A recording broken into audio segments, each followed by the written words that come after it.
Motorola ഏതൊരു സെഗ്മെന്റിലെ ഫോണുകൾ പുറത്തിറക്കിയാലും ആ സെഗ്മെന്റിലെ മികച്ച സ്മാർട്ട് ഫോണായി മാറാറുണ്ട് പലപ്പോഴും. അത്തരത്തിൽ മോട്ടറോള 9999 അതായത് 10,000 രൂപയിൽ താഴെ ഒരു പുതിയ സ്മാർട്ട് ഫോൺ കൂടി പുറത്തിറക്കിയിരിക്കുന്നു, മോട്ടോ G35 5G എന്ന പേരിൽ. അപ്പോൾ ഈ ഒരു സ്മാർട്ട് ഫോൺ നമുക്ക് അൺബോക്സ് ചെയ്ത് എന്തൊക്കെയാണ് പ്രത്യേകം നോക്കാം. ഞാൻ ഈ ഒരു ഫോണിന്റെ സ്പെസിഫിക്കേഷൻ ഡീറ്റെയിൽസ് നോക്കിയപ്പോൾ മനസ്സിലായ ഒരു കാര്യമുണ്ട്. സാധാരണ അണ്ടർ 10,000 വരുന്ന ഫോണുകളിൽ ഒന്നുകിൽ വാട്ടർ ഡ്രോപ്പ് നോച്ച്, അല്ലെങ്കിൽ മൈക്രോ USB പോർട്ട്, അങ്ങനെ സാധാരണ ഇപ്പോൾ കാണുന്നില്ല, മോണോ സ്പീക്കർ, അങ്ങനെയുള്ള പ്രശ്നങ്ങളല്ല, ചെറിയ ചെറിയ കുറവുകൾ പലപ്പോഴും കാണാറുണ്ട്. പക്ഷേ ഈ ഫോണിൽ അത്തരം കുറവുകളൊന്നും ഇല്ലാതെയാണ് മോട്ടോറോള ഈ ഒരു G35 എന്ന് പറയുന്ന ഫോൺ പുറത്തിറക്കിയിരിക്കുന്നത്. ഇവിടെ അവർ ആ ഒരു കേസ് ഇട്ട് തന്നെയാണ് ഫോൺ വെച്ചിരിക്കുന്നത്. അതിലേക്ക് വരാം, വേറെ ഉള്ള എന്തൊക്കെയാണ് നോക്കാം. സാധാരണ 10,000 രൂപയിൽ താഴെയുള്ള മോട്ടോറോളയുടെ ഫോണുകളുടെ ബോക്സ് വെറും മോശം ബോക്സ് ആണ്, പക്ഷേ ഇത്തവണ വ്യത്യാസമുണ്ട്. ബോക്സ് കുറച്ച് ബെറ്റർ ആയിട്ടുണ്ട്.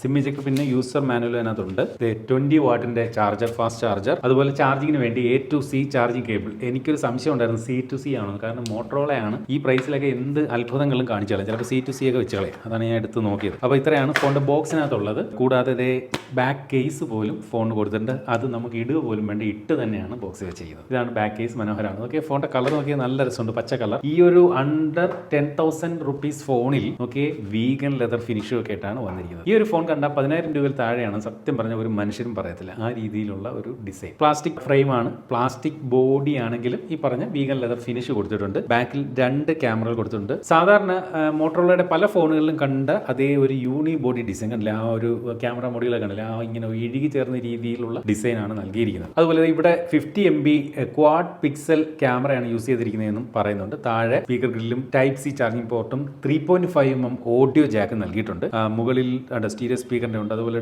ഡോൾബി അറ്റ്മോസിന്റെ സപ്പോർട്ട് ഉണ്ടെന്നും കാണിക്കുന്നുണ്ട്. വല സൈഡിലാണ് വോളിയം റോക്കേഴ്സും പവർ ബട്ടൺ. ഈ ഒരു അണ്ടർ 10,000 റുപ്പീസ് ഫോൺ ആയതുകൊണ്ട് തന്നെയും ഞാൻ ഇതിനകത്തൊരു ഹൈബ്രിഡ് സിം സ്ലോട്ടാണ് പ്രതീക്ഷിക്കുന്നത്. യെസ്, ഹൈബ്രിഡ് സിം സ്ലോട്ട് തന്നെയാണ് ഈ ഒരു ഫോണിനകത്ത് കൊടുത്തിരിക്കുന്നത്. അതായത് 2 നാനോ അല്ലെങ്കിൽ 1 നാനോയും ഒരു മെമ്മറി കാർഡ് നമുക്ക് ഉപയോഗിക്കാം. ഇതിന്റെ ഒരു പ്രധാനപ്പെട്ട ഹൈലൈറ്റ് എന്ന് പറയുന്നത് big screen breathtaking moments എന്ന് എഴുതിയിട്ടുണ്ട്. അതുപോലെ 50 MB quad pixel camera, Dolby അറ്റ്മോസിന്റെ സപ്പോർട്ടുള്ള സ്റ്റീരിയോ സ്പീക്കർ. അപ്പോൾ ഇതിന്റെ ബാക്ക് ആക്ച്വലി PMMA മെറ്റീരിയൽ കൊണ്ടാണ് തയ്യാറാക്കിയിരിക്കുന്നത്. ഇതിന്റെ തിക്നെസ് വന്നിട്ട് വെറും 7.79 mm മാത്രമാണ്. ഓൺ ചെയ്യുമ്പോൾ കണ്ടില്ലേ, ആ ഹലോ മോട്ടോ എന്നൊക്കെ പറഞ്ഞ അവരുടെ പുതിയ തീമിലാണ് ഈ ഒരു ഫോൺ വന്നിരിക്കുന്നത്. വെയിറ്റ് വന്നിട്ട് 185 ഗ്രാം ഭാരം മാത്രമേ ഉള്ളൂ, ലൈറ്റ് വെയിറ്റ് ആണ്. അതുപോലെ ഈ ഒരു സെറ്റപ്പ് സ്ക്രീനിൽ വെച്ചുകൊണ്ട് തന്നെ നമുക്ക് ഇതിന്റെ ബെസൽ ഒന്ന് നോക്കാം. നോക്കി താഴെ ഈ ചിഹ്നം എന്നറിയപ്പെടുന്ന ഭാഗം കണ്ടില്ലേ, ഒരു ആവറേജ് സൈസിലും കൂടുതലാണ് ഇപ്പോഴത്തെ ഈ ഒരു ചിൻ. അതുപോലെ ബെസൽ ഓക്കെ ആയിട്ടുള്ളൊരു ബെസൽ. അണ്ടർ 10,000 അതിന്റെ ഒരു മുഖമുദ്രയാണ് ഈ താഴെ കാണപ്പെടുന്ന ചിൻ എന്ന് പറയുന്ന ഈ ഒരു സാധനം. അണ്ടർ 10,000 ഉള്ള ഏത് ഫോണിലും ഏകദേശം അത്രയൊക്കെ ചിൻ കാണും. ഫോണിന്റെ സൈഡിലാണ് ഇത്തരത്തിൽ ഫിംഗർ പ്രിന്റ് കൊടുത്തിരിക്കുന്നത്. സൈഡ് മൗണ്ടഡ് ആയിട്ടാണ് കൊടുത്തിരിക്കുന്നത്. ഒരുവിധം റെസ്പോൺസ് നമ്മൾ അത് എൻറോൾ ചെയ്യുമ്പോൾ തന്നെ നമുക്ക് മനസ്സിലാവും. ഭയങ്കര ഫാസ്റ്റ് ഒന്നും അല്ല, എങ്കിലും ഓക്കെ. ഡിസ്പ്ലേയുടെ കാര്യം പറഞ്ഞാൽ LCD ഡിസ്പ്ലേ ആണ്. ആദ്യമേ അങ്ങ് പറയാമല്ലോ, LCD ഡിസ്പ്ലേ ആണ്. പക്ഷേ ഈ ഒരു ഫോൺ സെറ്റപ്പ് ചെയ്തപ്പോൾ കണ്ട ഒരു പ്രത്യേകത എന്ന് പറയുന്നത് ഒരു AMOLED ഡിസ്പ്ലേയുടെ ക്വാളിറ്റി ഉണ്ട്. LCD ആണ് ഒറ്റ നോട്ടത്തിൽ ഈ ഒരു ഫോൺ കണ്ടാൽ ആരും പറയില്ല എന്നുള്ളത് സത്യസന്ധമായിട്ടുള്ള കാര്യമാണ്. വ്യൂയിങ് ആംഗിളിലൊന്നും യാതൊരു പ്രശ്നമില്ല. നോക്കി, ആ ഒരു പച്ച കളറിന് ചേർന്ന തരത്തിലുള്ള ഒരു ഡിഫോൾട്ട് തീമൊക്കെ ആയിട്ടാണ് ഈ ഒരു സ്മാർട്ട് ഫോൺ വരുന്നത്. കൊള്ളാം. ഡിസ്പ്ലേ വിഭാഗം ഈ പറഞ്ഞ ഈ പ്രൈസ് പോയിന്റിൽ അടിപൊളിയായിട്ടുണ്ട്, ഒരു കുറ്റവും പറയാനില്ല. LCD ഡിസ്പ്ലേ ആണെന്ന് എഴുതി കാണിച്ചാലേ അറിയൂ, അല്ലെങ്കിൽ അറിയേയില്ല. അത്ര മനോഹരമായിട്ടുള്ള ഡിസ്പ്ലേ ആണ് ഈ ഒരു ഫോണിനകത്ത് കൊടുത്തിരിക്കുന്നത്. 6.7 ഇഞ്ചിന്റെ ഡിസ്പ്ലേ ആണ്. അതുപോലെ ഫുൾ HD+ റെസൊല്യൂഷൻ ഉണ്ട്. 120 ഹെർട്സിന്റെ റിഫ്രഷ് റേറ്റും ഈ ഒരു സ്മാർട്ട് ഫോണിനകത്ത് കൊടുത്തിട്ടുണ്ട്. അപ്പോൾ ഗെയിം കളിയുമ്പോൾ നല്ല സ്മൂത്ത് ആയിരിക്കും ഫോണിന്റെ ഡിസ്പ്ലേ. അതുപോലെ ബ്രൈറ്റ്നസിനെ പറ്റി പറഞ്ഞാലും 1000 നിറ്റ്സ് ആണ് ഇതിന്റെ ഒരു പീക്ക് ബ്രൈറ്റ്നസ്. കുഴപ്പമില്ല. നേരത്തേക്കുള്ള ഫോണുകൾ 650 നിറ്റ്സും 300 നിറ്റ്സും 400 നിറ്റ്സും ഒക്കെ ആയിരുന്നു മാക്സിമം ബ്രൈറ്റ്നസ് വന്നത്. പക്ഷേ ഇപ്പോൾ ഉള്ള ഫോണുകളിൽ 4500 നിറ്റ്സും 6000 നിറ്റ്സും ഒക്കെ വരുന്ന ഫോണുകളുണ്ട്. പീക്ക് ബ്രൈറ്റ്നസ് ഇത് 1000 നിറ്റ്സ് ആണ് ഇതിന്റെ ഒരു നോർമൽ ബ്രൈറ്റ്നസ്. കൊള്ളാം, കുഴപ്പമില്ലാത്ത ഡിസ്പ്ലേ തന്നെയാണ് എന്തായാലും ഫോണിനകത്ത് നൽകിയിരിക്കുന്നത്. മാത്രമല്ല Corning Gorilla Glass 3യുടെ പ്രൊട്ടക്ഷൻ ഡിസ്പ്ലേ കൊടുത്തിട്ടുണ്ട്. അപ്പോൾ ചെറിയ പോറലുകളൊന്നും വരില്ലെന്ന് നമുക്ക് പ്രതീക്ഷിക്കാം. ഇനി ഇതിന്റെ ഒരു പെർഫോമൻസ് സൈഡിലേക്ക് വന്നു കഴിഞ്ഞാൽ യൂണിസോക്കിന്റെ T760 എന്ന് പറയുന്ന 5G പ്രോസസ്സറാണ് ഈ ഒരു ഫോണിനകത്ത് വന്നിരിക്കുന്നത്. അപ്പോൾ ഈ യൂണിസോക്ക് എന്ന് പറയുന്ന പ്രോസസ്സർ അല്ലേ, നമുക്കറിയാം സ്നാപ്ഡ്രാഗൺ, MediaTek, അതുപോലെ Exynos തുടങ്ങിയ പ്രോസസ്സറുകളൊക്കെ നമ്മൾ കേട്ടിട്ടുണ്ട്. യൂണിസോക്കും നിരവധി കേട്ടിട്ടുണ്ട്. സാധാരണ 10,000 താഴെ വരുന്ന 4G ഫോണുകളിൽ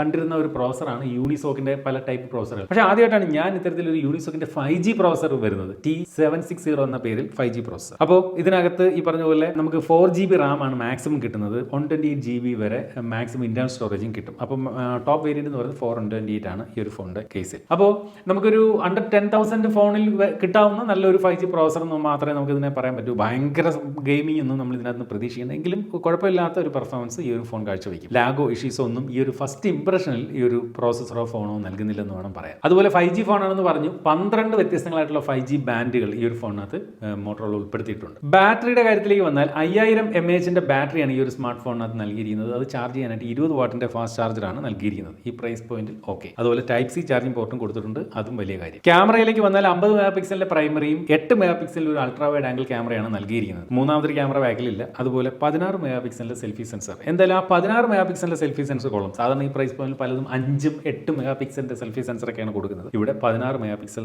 സെൻസർ കൊടുത്തിട്ടുണ്ട്. ഈ ഫോൺ ഉപയോഗിച്ചുകൊണ്ട് എടുത്ത ഫോട്ടോകളും വീഡിയോകളും ഒക്കെയാണ് ഇത് ഈ കാണുന്നത്. ഈ ഒരു പ്രൈസ് പോയിന്റിൽ നമുക്ക് ഒട്ടും കുറ്റം പറയാൻ പറ്റാത്ത തരത്തിലുള്ള ഫോട്ടോകളും വീഡിയോകളുമാണ് ഈ ഒരു സ്മാർട്ട് ഫോൺ സമ്മാനിക്കുന്നത്. അതുപോലെ സോഫ്റ്റ്വെയർ സൈഡിലേക്ക് വന്നു കഴിഞ്ഞാൽ നോക്കി, ഇതിനകത്ത് ബ്ലോട്ട് വേസുകൾ ഒന്നും തന്നെ ഇല്ല. ഇതാണ് മോട്ടോറോളയുടെ ഒരു വലിയ ഗുണം. സാധാരണ 10,000 രൂപയിൽ താഴെയുള്ള മറ്റൊരു ബ്രാൻഡിന്റെ ഫോൺ വാങ്ങിയാൽ, നിങ്ങളിപ്പോൾ റിയൽമിയോ അല്ലെങ്കിൽ ഈ പറഞ്ഞ വിവോയുടെ ഒക്കെ മറ്റ് 10,000-ൽ താഴെ വേറെ ഒരു ഫോൺ വാങ്ങിക്കഴിഞ്ഞാൽ ഇതിനകത്ത് നിറയെ ആപ്ലിക്കേഷൻസിന്റെ ബഹളമായിരിക്കും അനാവശ്യമായിട്ടുള്ള. പക്ഷേ മോട്ടോറോള ആയതുകൊണ്ട് തന്നെയും സ്റ്റോക്ക് ആൻഡ്രോയിഡിന് സമാനമാണ്. അധികം ബ്ലോട്ട് വേസുകളില്ല. അധികം നല്ല ബ്ലോട്ട് വേസുകൾ അങ്ങനെ ഇല്ലെന്ന് തന്നെ വേണമെങ്കിൽ പറയേണ്ടി വരും. ആൻഡ്രോയിഡിന്റെ ലേറ്റസ്റ്റ് എന്നാണ് അറിയാതെ വായിൽ വരുന്നത്. പക്ഷേ ലേറ്റസ്റ്റ് അല്ലെങ്കിലും ആൻഡ്രോയിഡിന്റെ 14 വെർഷനിലാണ് ഈ ഒരു ഫോൺ പ്രവർത്തിക്കുന്നത്. ഒരു മേജർ ആൻഡ്രോയിഡ് അപ്ഡേറ്റ് ലഭിക്കുമെന്ന് മോട്ടോറോള ആവശ്യപ്പെടുന്നുണ്ട്. ആൻഡ്രോയിഡ് 15 കിട്ടും. 2 വർഷത്തെ സെക്യൂരിറ്റി അപ്ഡേറ്റും മോട്ടോറോള ഈ ഒരു ഫോണിന് നൽകും.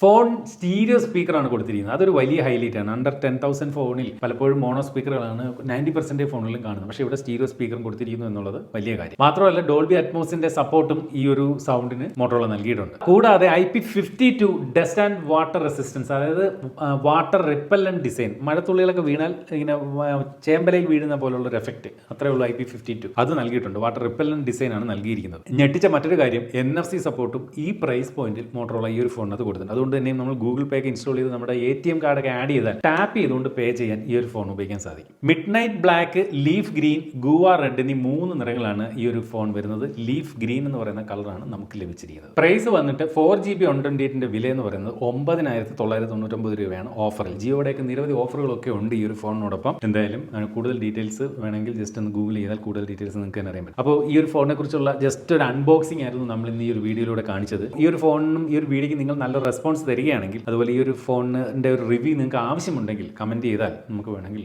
കുറച്ച് ഉപയോഗിച്ചിട്ട് ഒരു റിവ്യൂ തന്നെ ചെയ്യാവുന്നതാണ്.